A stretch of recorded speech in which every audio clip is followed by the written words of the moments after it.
Tonight is a simple follow-up from last week's webinar where we spoke about laptop.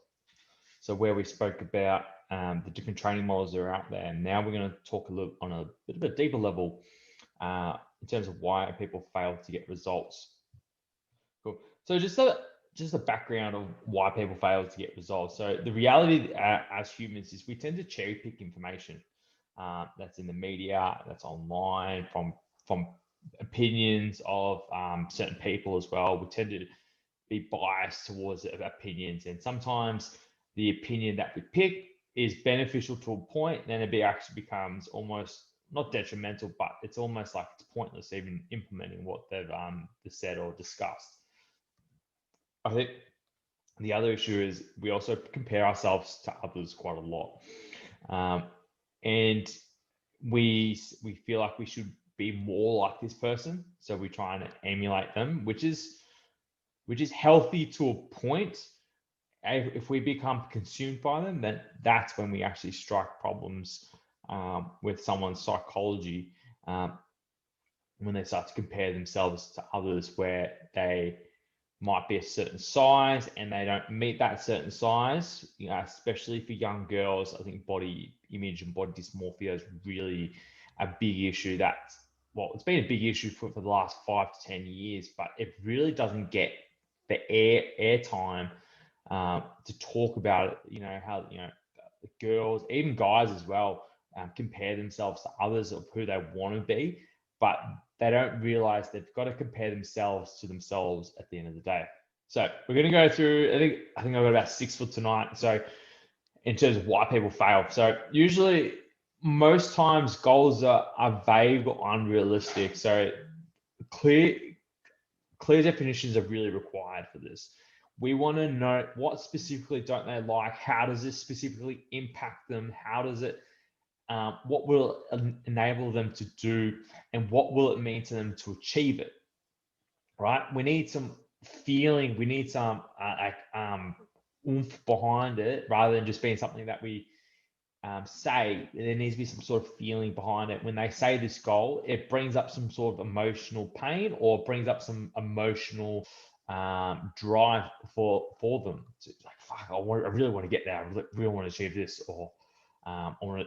I'm sick of being fat, sick of being overweight, sick of my joints being sore. I'm ready to do something about it. Those are the people that are ready to make change, and you can hear it in their voice, and they've tried everything, and they've kind of hit that point of rock bottom.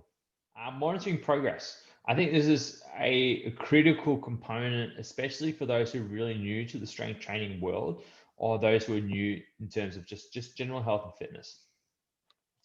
And the reason why is we want to know if your program and effort you're putting in is leading to the results. I guess everyone's would have seen, or people do, fitness classes like Zumba, body pump, or something like that. And really, like, they do that for months, if not years, and you see little to no change in these people, because they're not really tracking. It's not really providing the progressive overload needed. It's not really having those underlying principles of health and fitness in order to create the change. And it's basically it's leading to nowhere. It's basically just running on the spot, essentially. And it needs to be measured based upon your goals. So either weight loss, it needs to be, if it's fitness related, you need to do some form of fitness testing. If it's strength related, you need to do some form of strength testing, yada, yada, yada. Progressive overload. So this is actually critical, because some people aren't even working close to the right intensity. So RPE, with Mike Tashir coming out with the powerlifting world, and Mike Israetel coming out for the bodybuilding world, it's really starting to make some real traction in terms of RPE or RIR, reps in reserve, in terms of dictating how hard you're actually working. And I think this is a real important factor for everyone to know, in terms of understanding how hard they're actually working, and how does it fit within their microcycle, so their actual training structure through the week, but also the mesocycle of the way they're training from program to program. And then we can see whether or not they're actually training hard enough, or they're training too hard, or they're training too little. And on the days they're feeling good, they can get really after it. The day they're feeling a bit trash, we can really dial it back because there's a lot of stress that's happening through the going through the body. Program structure. So they lack the right things to focus on with their training and nutrition. So with the program structure, you want to make sure that the bullseye that you set up is, if your goal is weight loss, the shots that you're throwing at the dartboard are really close, if not on the mark. So we're talking about the amount of training, the sleep, the stress management, the nutrition, the water consumption, just being physically active in general is actually trying to hit the target. So that's the structure. If there's a lack of structure and you're just focusing on one thing and all the other things all sporadic around the board, you're not going to get onto the target. The likelihood of you getting that result that you want, it's just not going to happen. And that's where the consistency comes into play as well. Nutrition. I think this gets highly misunderstood.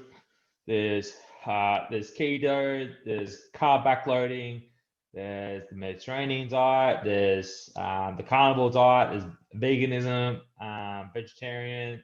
There's so many styles of eating or nutritional diets out there, or the very low calorie one, the Opti Slim, Opti Fast, whatever it's called. It's a very popular one. We just failed that education component. People don't understand what's really required for protein, carbs, and fats. The formula has always been out there. People just don't follow the formula. It's pretty simple. Adherence. This is probably the hardest one to get right for a lot of people. Is like, how well are you following the program and the nutrition? So it's just like the darts on the dartboard. The more accurate you are each time, and the better, and the more shots you have at the dartboard, the better you're going to be in the long run. And are you behaving like the right person? And I say this to a lot of people is, if you want to become a professional athlete, are you currently behaving like a professional athlete at this point in time? If you want to be a millionaire, are you behaving like a millionaire in order to be a millionaire? You can have $1 million, but you can still have a broke ass attitude towards it and just lose your money really instantly. So it does require a certain behavior and a certain mindset in order to be a certain person. But you have to have the mindset first before you actually become the person. And probably the last part would actually go down to the desire to change needs to be greater than the comfort of the present.